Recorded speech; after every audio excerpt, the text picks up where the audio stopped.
Hello, and welcome to Woo English. This channel has one simple idea: learn English through real stories. True stories. Stories about the real world. Today, we are in the Arabian Gulf. We are going to talk about a city that most people know the name of, but very few people really know the story of.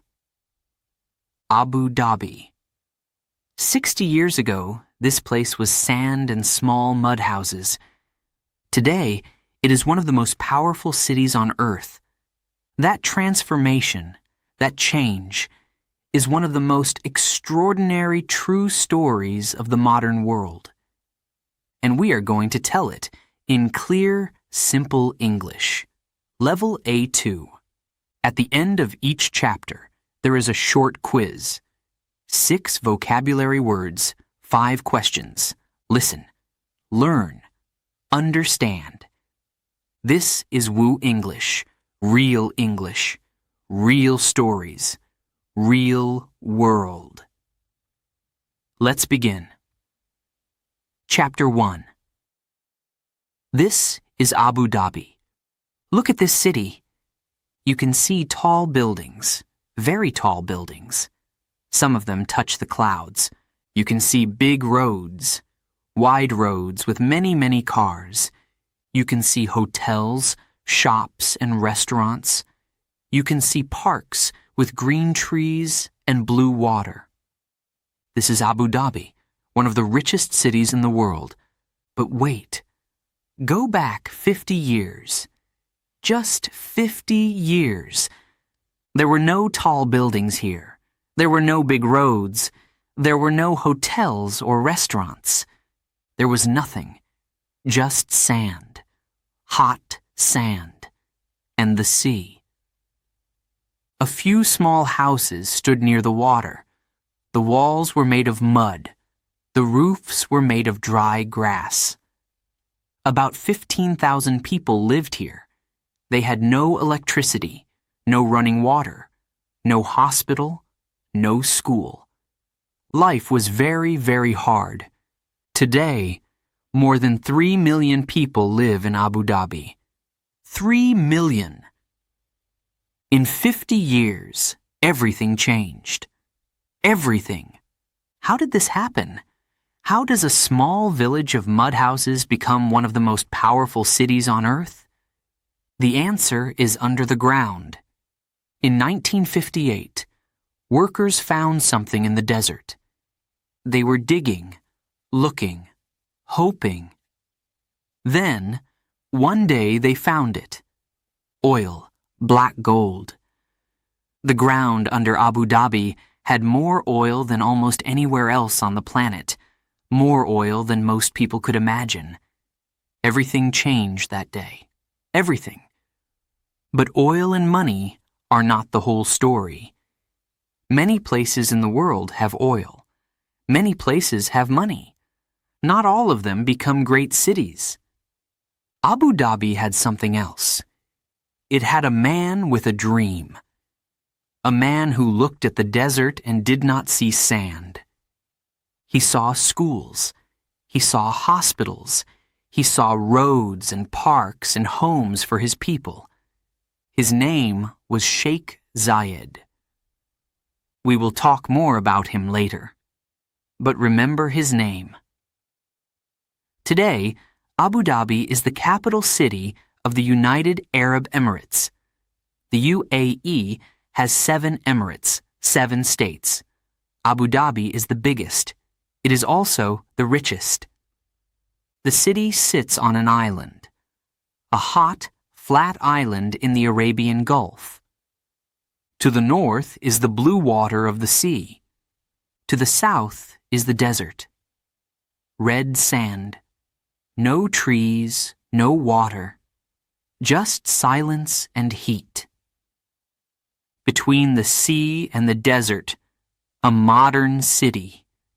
Glass and steel. Light and speed. Every year, millions of people come to Abu Dhabi. They come for work. They come for business. They come to see this place with their own eyes. because it is hard to believe. 50 years ago, sand and mud houses.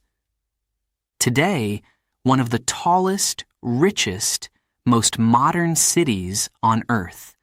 50 years. That is not a long time. Your grandparents were alive 50 years ago. Maybe your parents were born then. In this book, you will learn the story of Abu Dhabi. It is not a simple story. It is not only a happy story. It is a true story. And true stories are always the most interesting. Are you ready? Let's begin. Chapter 2. Before the oil. Before the oil, there was the sea. The sea gave people food. The sea gave people work. The sea gave people a way to live. But the sea was also dangerous. Very dangerous. For hundreds of years, the people of Abu Dhabi had one important job. They went into the water to find pearls. A pearl is a small, round, white stone. It grows inside an oyster, a small sea animal. Some pearls are very beautiful. People all over the world wanted to buy them. So the men of Abu Dhabi went into the sea to find them. The work was hard, very hard. Every summer, the men got into small wooden boats, sometimes 50 boats, sometimes 100. They went far from the coast, far from their families, far from home. They stayed at sea for 4 months, 4 long, hot months. Every day, they jumped into the water. Again and again. 20, 30, 40 times a day. They had no special equipment, no masks, no air tanks, nothing. Just their bodies and the deep, dark water. They went down 5, 10, sometimes 15 meters. At the bottom of the sea, they opened oysters with their hands. Fast. They had maybe 1 minute, maybe less.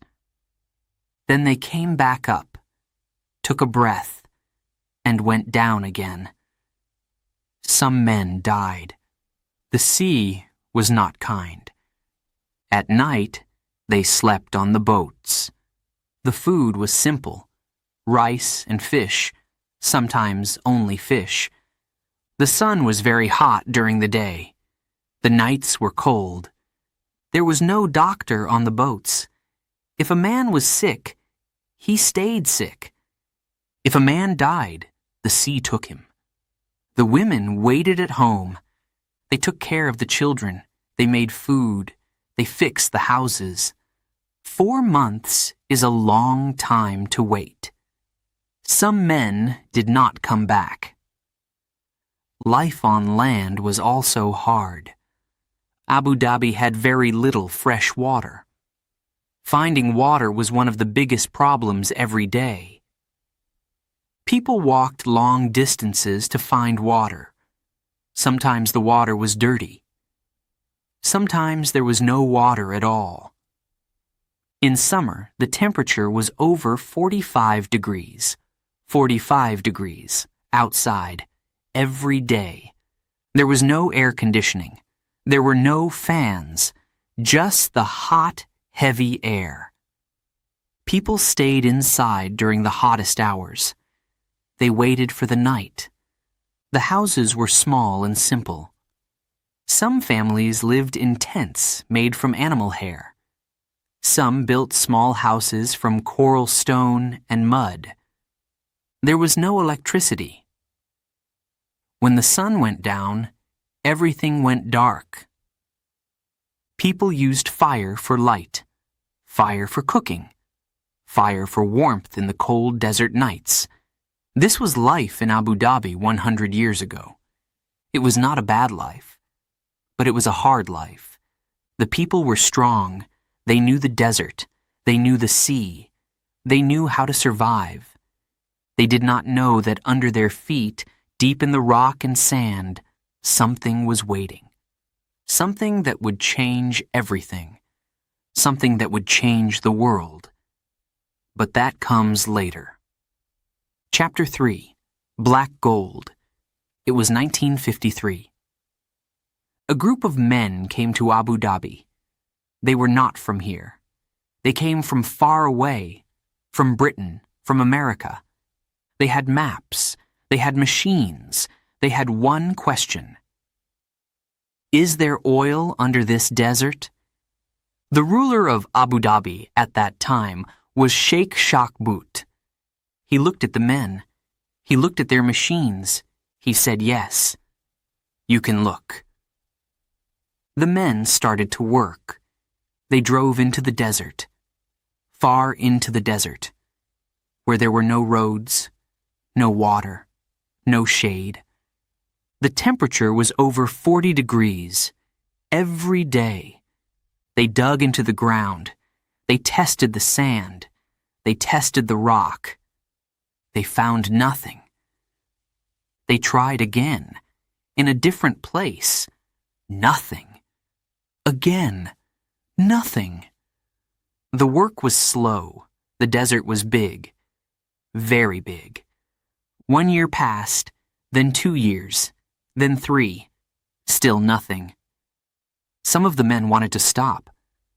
Maybe there is no oil here. Maybe we are wrong. Maybe this desert has nothing. But they did not stop. They kept looking. Then, in 1958, something happened. The men were working on a small island called Das Island. It was a tiny island in the sea, not far from Abu Dhabi. They were digging. Like before. Looking. Like before. Hoping. Like always. And then they felt it. Under the ground. Deep under the ground. Oil. They tested it again. Yes. Oil. They tested again. Yes. Oil. A lot of oil. More than they expected. Much more. One of the men looked at the others. Nobody spoke. Then somebody smiled. Then everybody smiled. 2 years later, in 1960, the first ship left Abu Dhabi carrying oil. It was not a big ship. It was not a lot of oil. But it was the beginning. Sheikh Shakbut looked at the money. It was more money than Abu Dhabi ever had before. He did not know what to do with it. He was a careful man, a cautious man. He did not trust banks. Some people say he kept the money under his bed. He did not build roads. He did not build hospitals. He did not build schools. The oil money came, but the lives of the people did not change. Not yet. The people of Abu Dhabi waited. They still had no electricity, no running water, no hospital. The oil was there. The money was there. But nothing changed. For years, nothing changed. Then, in 1966, something else happened. Sheikh Shakbut's family made a decision. He was too careful, too slow. The country needed to move. The country needed to grow. They chose a new ruler. His name was Sheikh Zayed. He was Sheikh Shakbut's younger brother. Sheikh Zayed looked at the oil money. Then he looked at his people. He made a decision. This money is not mine. This money belongs to the people. And he started to build. Chapter 4. The Man with a Dream. Sheikh Zayed was not like other rulers. He did not sit in a big house and wait for people to come to him. He went to the people. He drove into the desert, alone, or with just 1 or 2 men. He sat with the farmers. He sat with the fishermen. He sat with the poor families in their small homes. He drank tea with them. He listened to them. What do you need? What is hard? What can I do? He listened, and then he acted. One of the first things he built was water. Clean, fresh water for every home in Abu Dhabi. For hundreds of years, people walked long distances to find water. Sometimes the water was dirty. Sometimes there was no water at all. Sheikh Zayed said no more.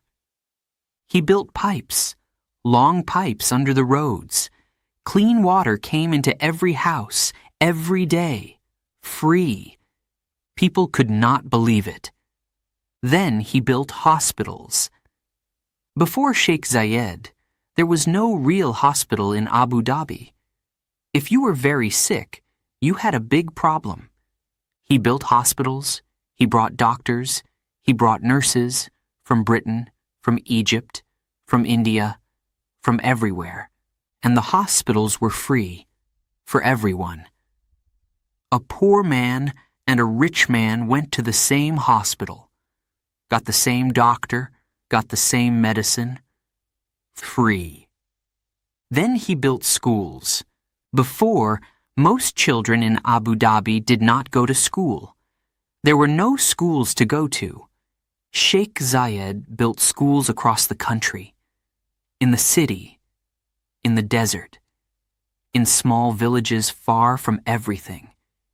He brought teachers, he paid them well, and school was free for every child, boys and girls. This was new. This was different. But Sheikh Zayed did not only build buildings. He loved the land. He loved the desert. He loved the trees and the animals. Abu Dhabi was a dry place, very dry. Almost nothing grew there. He said, "We will make it green." People looked at him. Green? Here? In this heat? In this sand? He said yes. He brought water to the land. He planted millions of trees. Millions. Today, Abu Dhabi has more than 40 million trees. 40 million. In the middle of the desert. Because one man said, "We will make it green." Sheikh Zayed also had a big dream. He looked at the small states around him. Abu Dhabi, Dubai, Sharjah, and 4 others. He said, "Alone we are small. Together we are strong." He talked to the rulers of the other states. For months he talked. He listened. He worked. On the 2nd of December, 1971, they all came together. The United Arab Emirates was born. 7 states, 1 country, 1 flag. Sheikh Zayed became the first president. He ruled for 38 years. When he became ruler in 1966, Abu Dhabi had almost no roads, almost no buildings, almost no schools. When he died in 2004, Abu Dhabi was one of the most modern cities on earth. 38 years. 1 man, 1 dream. Chapter 5. A City Grows. In 1970, a young man came to Abu Dhabi. His name was Tariq. He was 20 years old. He came from Pakistan. He came with nothing. Just a small bag and a big hope. He wanted work. He wanted money. He wanted a better life. Abu Dhabi needed workers. Many, many workers. Building a city is not easy.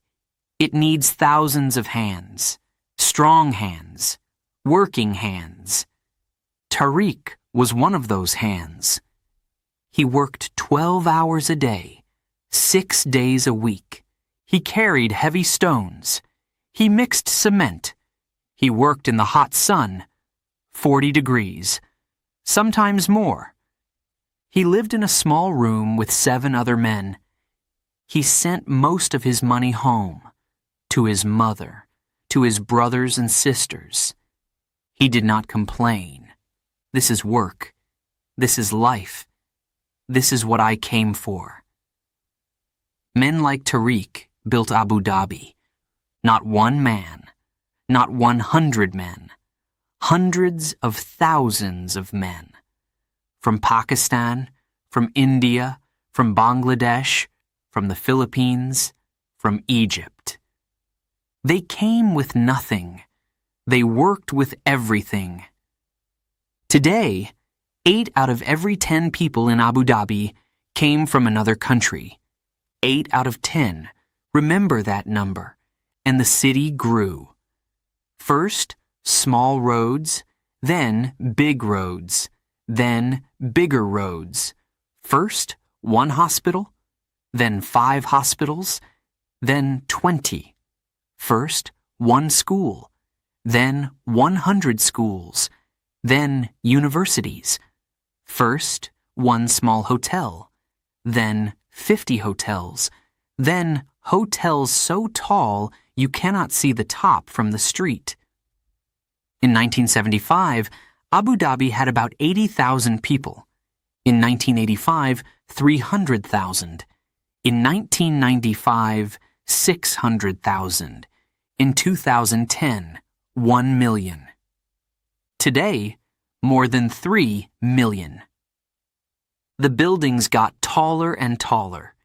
Engineers came from all over the world. They looked at the land. They looked at the sea. They built on the island. Then they ran out of space, so they made new land. They took sand from the sea. They pushed it into the water. They made new islands where before there was only water. Then they built on the new islands. Some things happened very fast. Too fast, some people say. Old buildings came down before anyone could take a photograph. Old streets disappeared in one night. Some of the people who lived here all their lives woke up one morning and did not recognize their own city. Everything changed. Everything. Was it all good? Not always.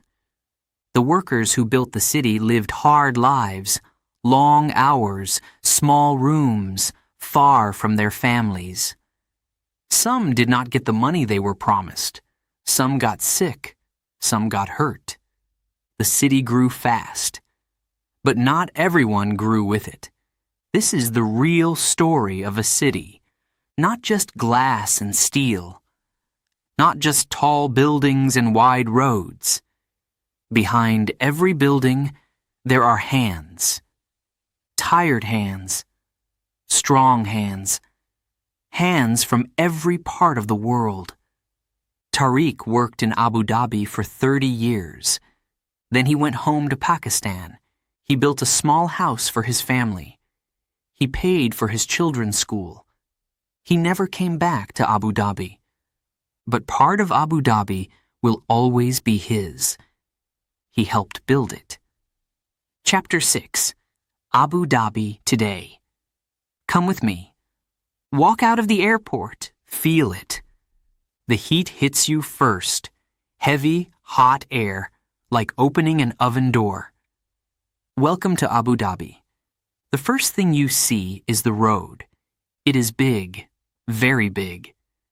8 lanes, sometimes 10. Cars move fast, very fast. Expensive cars, white cars, long cars. In other cities, a Ferrari is special. Here, you see 10 Ferraris before breakfast. Take a taxi to the city. Look out of the window. On one side, the blue water of the Arabian Gulf. Quiet, flat, beautiful. On the other side, tall buildings, glass and steel, shining in the sun. Between them, the road. And you, in the middle of it all. The taxi driver is from India, or Bangladesh, or Egypt. Almost no taxi driver in Abu Dhabi is from Abu Dhabi. You talk. He tells you his story.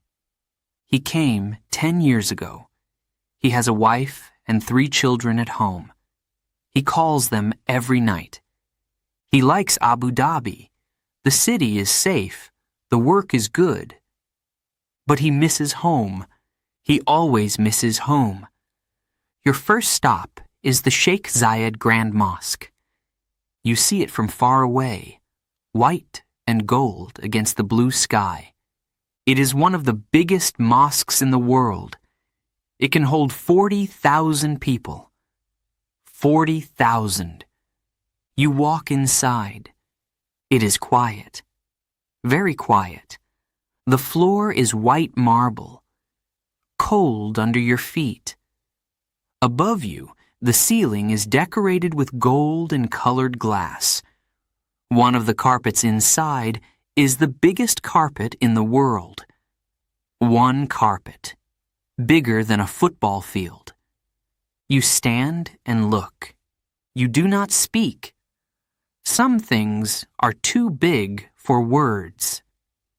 Later, you go to the Louvre Abu Dhabi.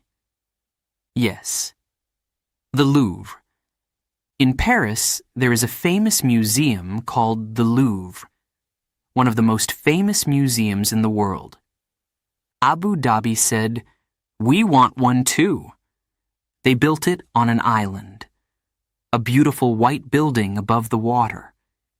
Inside, you can see art from every country, every time in history, from ancient Egypt to modern Europe. A man from the desert, a painting from France, next to each other. At night, the city looks different. The lights come on, the buildings shine, the roads fill with people.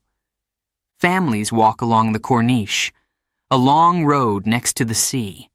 Children run. Old men sit and talk. Young people take photographs. The air is cooler now, still warm, but easier. You can eat anything in Abu Dhabi. Indian food, Lebanese food, Japanese food, Italian food, American food. Or you can sit in a small restaurant and eat makbous, rice and meat cooked with spices.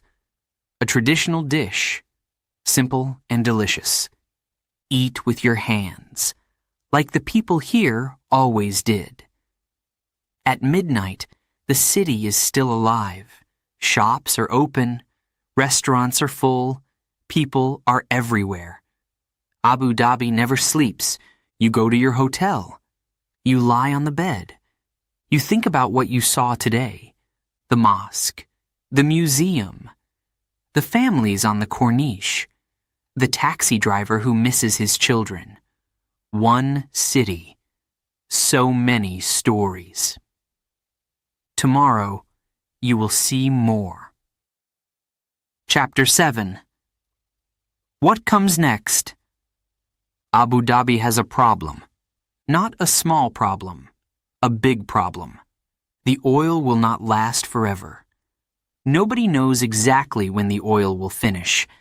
Maybe 50 years. Maybe 100. Maybe less.